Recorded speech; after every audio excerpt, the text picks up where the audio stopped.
মণ্ডলী রাজশাহী জেলার দুর্গাপুর থানার অন্তর্গত বিখ্যাত কাঁচা বাজার হাটকানপাড়া বাজার থেকে শুভেচ্ছা জানাচ্ছি আমি ফিরোজ শাহ। দেশ বা দেশের বাহিরে, ঘরে কিংবা বাহিরে যে যেখান থেকে আমার এই ভিডিওটি দেখছেন সকলকে স্বাগতম। আজকে দেখানোর চেষ্টা করব, বিশেষ করে আজকে সবচাইতে দাম ঊর্ধ্বমুখী রয়েছে কিন্তু করলার বাজারে।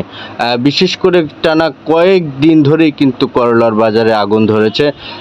করলার ঊর্ধ্বমুখী দাম রয়েছে। করলার দাম কিন্তু ছোট করলা, ছোট জাতের যে করলা রয়েছে সে করলার দাম কিন্তু অনেক। আজকে লাউয়ের বাজার কিন্তু অত্যন্ত দাম রয়েছে। লাউ 32, 35, 40 পর্যন্ত কেনা হচ্ছে কিন্তু এই লাউগুলো।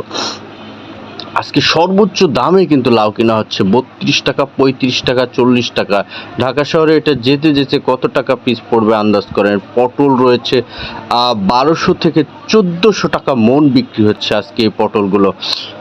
পটলের দাম কিন্তু অনেক রয়েছে। যেটা বলছিলাম করলার কথাই যেটা আসছিলাম, করলা এই ছোট করলাগুলো কিন্তু বিক্রি হচ্ছে 2100 থেকে 2200 টাকা মনে, এবং যেগুলো বড় রয়েছে সেগুলো 16 থেকে 1700 টাকা মনে বিক্রি হচ্ছে করলাগুলো।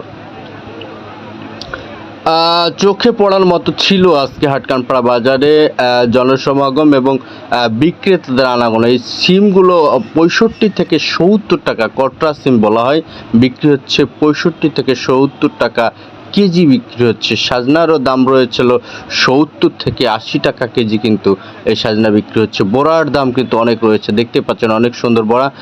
50 থেকে 55 টাকা, সর্বোচ্চ বাজার 55 টাকা কেনা হচ্ছে বড়াগুলো।